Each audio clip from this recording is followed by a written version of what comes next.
Imtiaz Pathan, convener મુસ્લિમ એકતા મંચ ગુજરાત। આજરોજ જૂનાગઢ શહેરની અંદર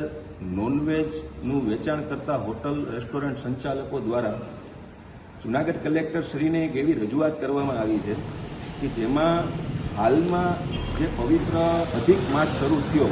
અને તેમાં છેલ્લા 2 વર્ષ પહેલાનો જૂનાગઢ મ્યુનિસિપલ કમિશનર શ્રીએ એક ઠરાવ કરી અને અધિક માસના જેટલા પણ સોમવાર આ માસમાં આવતા હોય એની અંદર નોનવેજ જે વેચાણ કરતા હોય એ તમામ રેસ્ટોરન્ટ હોટલ બંધ રાખવા માટે સૂચના આપેલ છે। આ રેસ્ટોરન્ટ સંચાલકો દ્વારા હંમેશા દરેક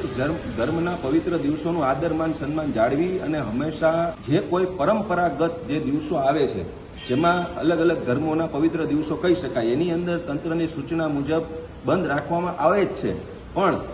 આ અધિક માસની અંદર જે સોમવાર દરેક સોમવારે બંધ રાખવાની જે સૂચના આવી છે આ વધારાની આવી છે અને એક માસની અંદર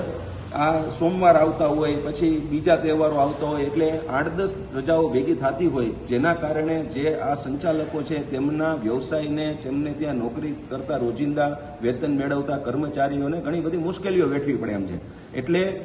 જે પરંપરાગત તહેવારો છે એની અંદર બંધ રાખવા માટે બધા તૈયાર છે, એમાં સહમત છે, દરેક ધર્મનું આદરમાન સન્માન જાળવવું એકબીજાની ફરજ છે, એના ભાગરૂપે એ કરવા તૈયાર છે, પણ વધારાની જે આ રજાઓ રાખવા માટે તંત્રનો જે આદેશ છે આ આદેશ ઉપર આ ઓર્ડર ઉપર પુનઃ વિચાર કરવામાં આવે તે માટેની આજની જૂનાગઢ કલેક્ટર શ્રીને આ રજૂઆત હતી। આ આદેશ જૂનાગઢ પૂરતો 2 વર્ષ પહેલા કરવામાં આવ્યો છે અને 2 વર્ષમાં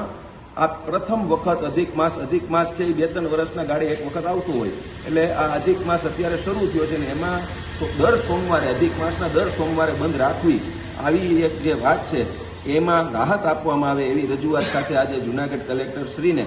જૂનાગઢના હોટલ રેસ્ટોરન્ટ સંચાલકો જે નોનવેજની બનાવેલી વસ્તુઓ વેચે છે તમામ મિત્રો દ્વારા આજે આ આવેદનપત્ર આપી અને એક રજૂઆત કરવામાં આવી હતી।